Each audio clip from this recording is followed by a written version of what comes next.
What is the difference in the structure below the area identified versus the area above it?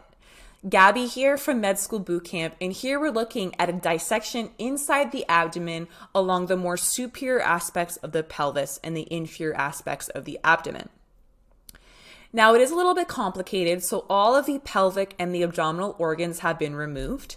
This over here is going to represent the posterior aspect of the anterior abdominal wall. So what we've done is we've cut along the anterior abdominal wall, so along, for example, the rectus abdominis muscle, along its superior border, and we've actually reflected it inferiorly.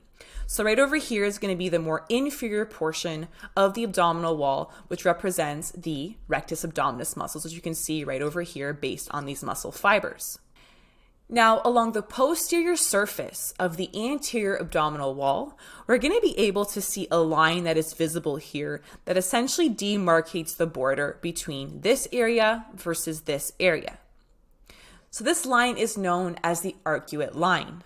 Now, if we have a look at the difference above the arcuate line versus below the arcuate line, we can see the rectus abdominis muscles here below the arcuate line, and they don't have any fascia or the sheath that is overlying on top of it, compared to above this line. So we would have the rectus abdominis muscles here, but they are actually hidden by this sheath, and this sheath is known as the posterior rectus sheath.